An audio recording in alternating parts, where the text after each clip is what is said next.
Cuman sopo sing diarani wong sing cerdas kuwi sing berada di dalam lapis ini alladzina yadzakurunallah qiyaman wa qu'udan wa 'ala junubihim.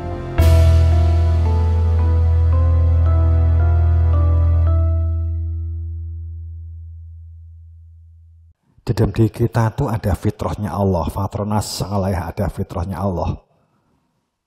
Kesadaran. Kita bisa melihat, bisa mendengar itu karena ada fitrahnya Allah.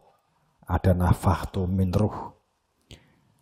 Kemudian maka maha sucikan, maha suci engkau. Cara subhanaka, cara memahasucikan itu apa toh? Sesuai dengan bidangmu masing-masing. Santri ya belajar, mengembangkan dirinya, mengembangkan pribadinya, mengembangkan skill keterampilan. Itu namanya subhanaka. Itu namanya memahasucikan Allah. Membuat perilaku teladan. Membuat perilaku kebaikan, kemaslahatan tanpa harus dilihat oleh orang lain. Wong gerak-gerik obah itu Allah mesti perso kan gitu kan. Subhana faqina adzabannar. Supaya kamu itu terpelihara dari neraka. Gampangane ngene loh. Nek enggak munggah tuh neraka, nek enggak lulus kuwi neraka kan gitu ya upamane ya gitu ya. Maka mahasucikan Allah. Maka cara memahasucikan Allah ya belajar, meningkatkan skill keterampilan. Kalau enggak bisa bertanya. Seandainya nanti kamu menghadapi libur, santri santriwati, mahasiswa-mahasiswi, alangkah baiknya jika kamu juga mencari informasi tempat-tempat pelatihan untuk meningkatkan skill kamu.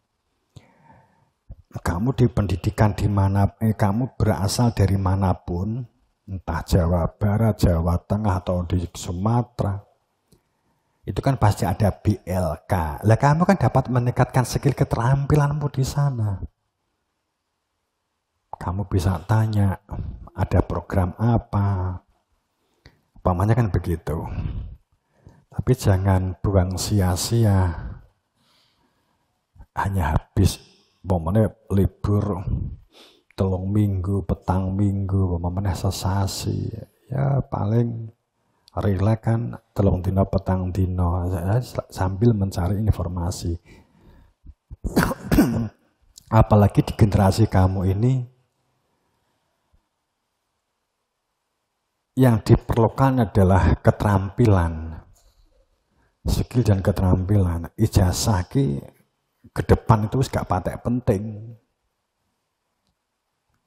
Ya saiki aturan kabeh nganggo ijazah kan mergo di Indonesia kan. Tapi ke depan itu gak patek penting. Sertifikasi keterampilan itu dapat kamu lakukan. Bahkan apalagi jika kamu mandiri. Banyak yang tidak termanfaatkan dengan baik BLK di kabupaten itu. Kelas, mesin, tata boga, tata rias, kan gitu, itu bisa kamu, walaupun kamu itu di Kabupaten Nganjuk, kamu bisa belajar di Kabupaten Kediri, karena Nganjuk BLK-nya mungkin nggak ada spesifikasi keterampilan ini, kan gitu. Kalau kamu bisa memunculkan itu, bagus banget. Ya. Bisa meminimalkan biaya kuliah. Kalau memang kamu nggak sanggup untuk kuliah, bisa kursus-kursus. Dan itu akan bermanfaat. Ya.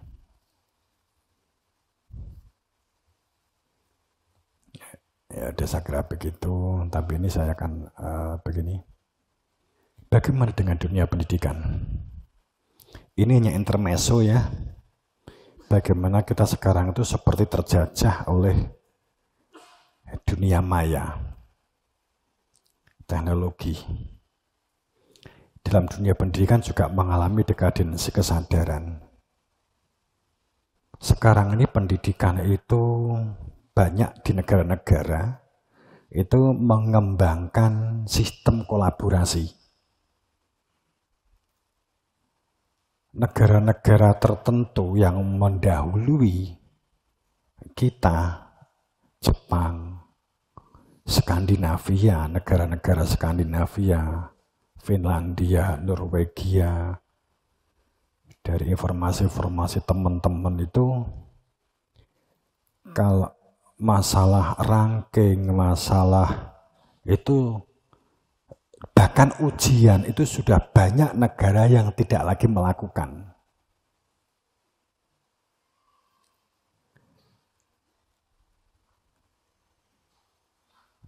Talenta yang dibentuk, yang dibangun dalam perekrutannya, itu adalah, paham maksud saya? Perekrutan talenta untuk mengisi perusahaan, mengisi manajemen, mengisi organisasi, itu adalah kemampuan kolaborasi, kemampuan kerjasama.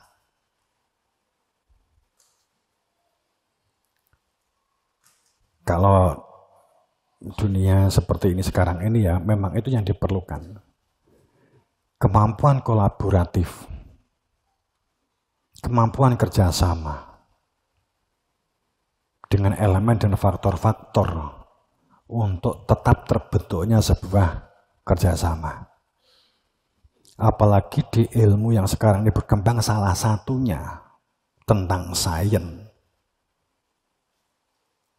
Itu adalah neuroscience. Saya berharap tentang ilmu pengetahuan tentang neuroscience yang nantinya akan memunculkan teknologinya. Ada wawasan, kemudian ada sainsnya, neuroscience, kemudian ada teknologinya. Kalau teknologinya ini sudah suatu saat akan diketemukan,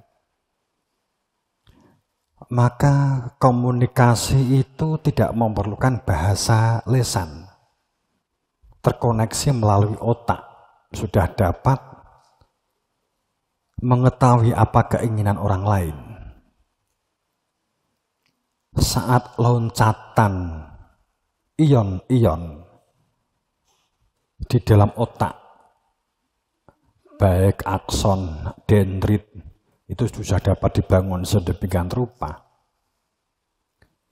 kalian akan tertinggal jauh. Kita masih berkutat pada angka-angka, kita masih berkutat pada ujian. Tapi bukan berarti saya menuntut kamu, karena kita masih regulasinya ikut pemerintah, ya elu engko terus ujian gak nek sing gelem melu, tak tutuk buatukmu engko. Gitu ya. Saya hanya cerita.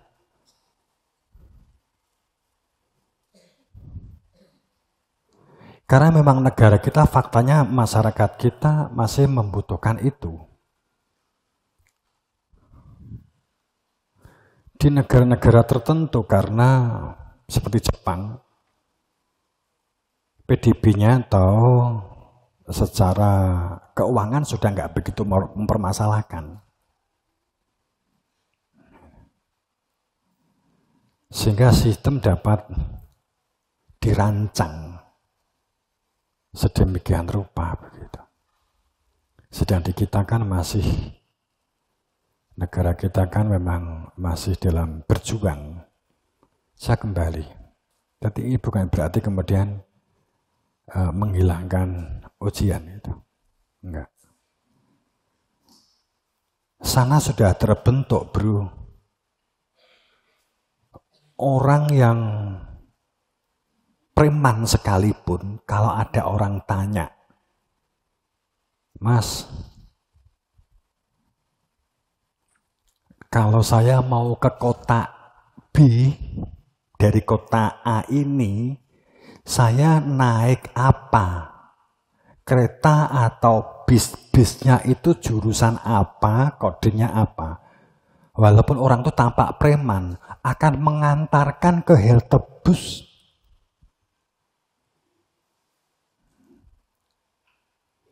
budaya ini sudah terbentuk di Norwegia, di Islandia, di Denmark, ini sudah kebentuk. Nek kowe ditangkoki lah pura-pura raruh kan gitu dah. Kan umpamanya kan begitu. Nek awak dhewe ditakoki, "Mas, Jalan Kartini itu mana tuh Mas? Rumahnya Pak Solekan ini mana?" "Oh, ini terus saja Mas, terus nanti mentok ke kanan. Terus setelah itu ke kiri. Terus gitu nanti ada belok, di situ ada masjid." "Apanya masjid?" "Ya nggak tahu." Ya itu ke masjid kan.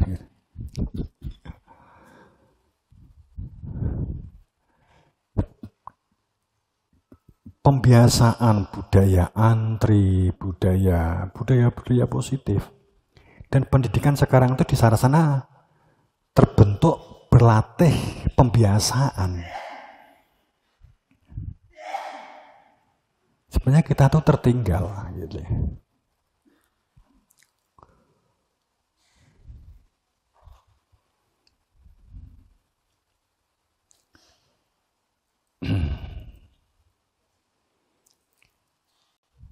Saya hanya mengantisipasi begini,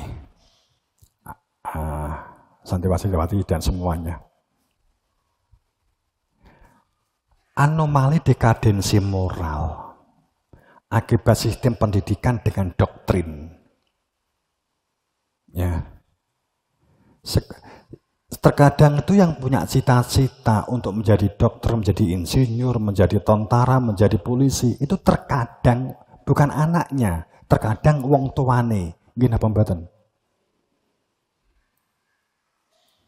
Saat ternyata anaknya itu nggak bisa masuk ke dokter, nggak bisa masuk ke TNI, sing stres sih biasanya wong tuane.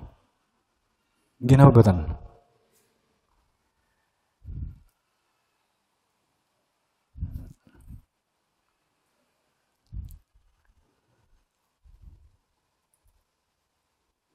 Jadi kalau saya mengatakan ini, nilai rapot KKM sekarang apa istilahnya?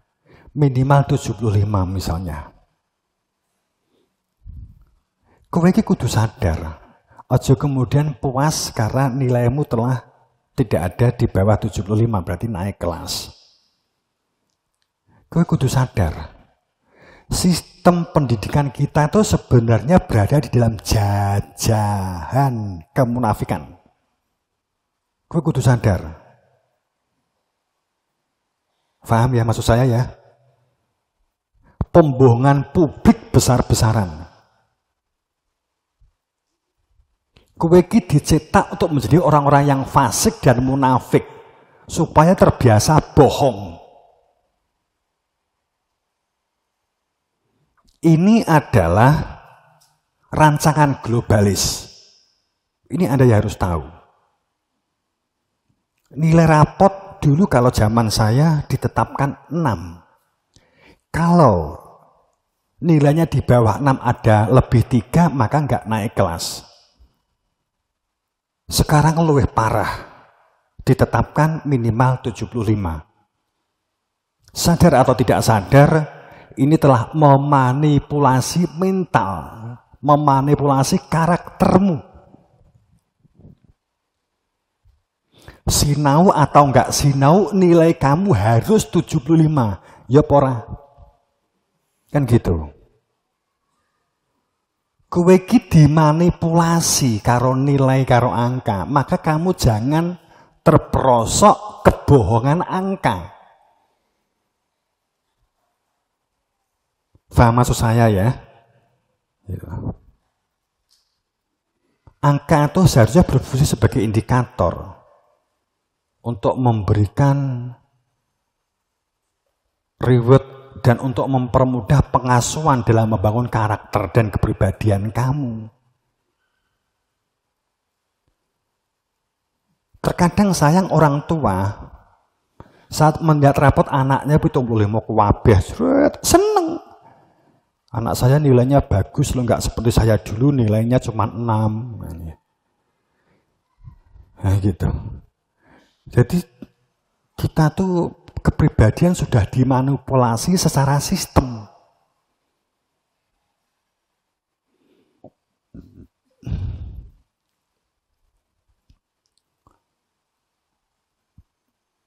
Sehingga pengisian data dan seterusnya juga menjadi pembohongan.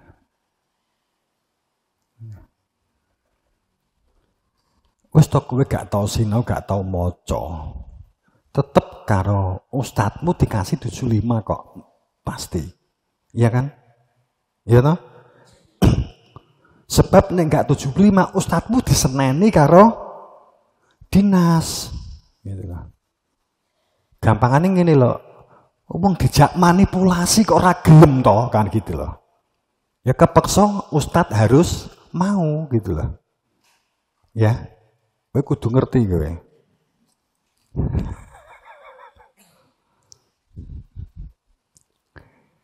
Iki dong rodok loro, saya wetenge rodok loro, ngomong rodok kelaran tapi gregeten. Sehingga bisa jadi orang yang angkanya itu 80 sebenarnya secara akademik bisa jadi tidak pintar. Namun fakta kehidupannya bisa jadi dia cerdas. Kewalik. Ya, ini kewalik. Walian diri. Ya. Jadi angka-angka ini dibuat untuk menciptakan manusia-manusia generasi munafik. Dan sudah jadi tahun-tahunan. Satu sisi angka dibuat minimal sekian, dibuat angka minimal 6, dibuat angka minimal 75. Kan gitu. Kedua, pelajaran itu adalah sistem hafalan. Ketiga, kamu tidak pernah melatih dirimu dan pendidikan tidak pernah melatih kamu bagaimana cara berpikir. Kamu nggak pernah dilatih ini. Kamu tanya,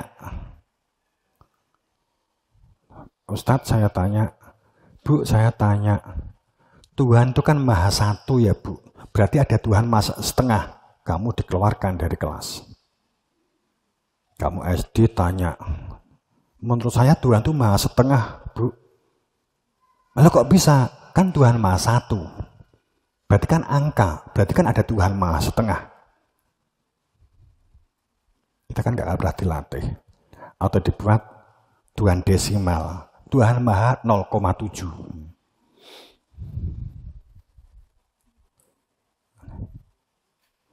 Umpamanya kan begitu. Oh, ditok nih gue ke kelas.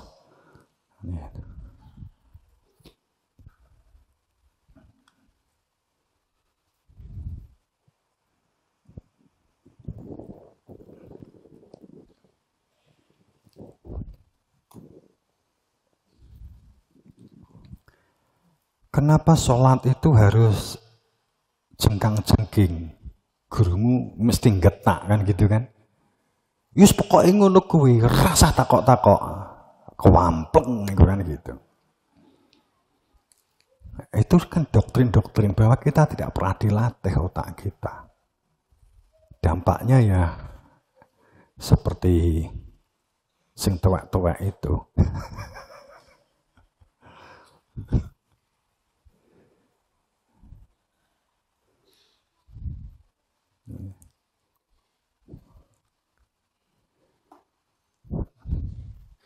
Sehingga bukan menjadi manusia kreatif dan penemu, tapi menjadi manusia yang ya menerima. Yaitu yang benar memang begitu. Orang tuh sering salah paham loh ya. Orang yang cerdas. Kalau ada orang yang sering bantah di juru kelas, sering gak cocok karo gurune, itu pembicaraannya mesti bocahke cerdas, ya apa enggak? Kowe saya pinter bantah gurumu, kowe dianggap saya cerdas. Ndak, ya ora. Kan gitu. Itu yang menjadi salah kaprah. Orang cerdas itu orang yang mampu survive. orang yang mampu mengatasi situasi masalah dirinya terhadap lingkungannya. Jadi orang yang cerdas itu mbok nggak cocok karo ustate, itu akan punya ciri. Penjelasan wis dijelasne bolak-balik nggak paham-paham, mergo jane sebenarnya nggak cocok dengan penjelasan ustadz. Akhirnya wes paham, manusia yang pinter tapi tidak cerdas, tidak amanah, manusia pandai tidak bermoral, tidak amanah. Itu aja sangat merepotkan kok.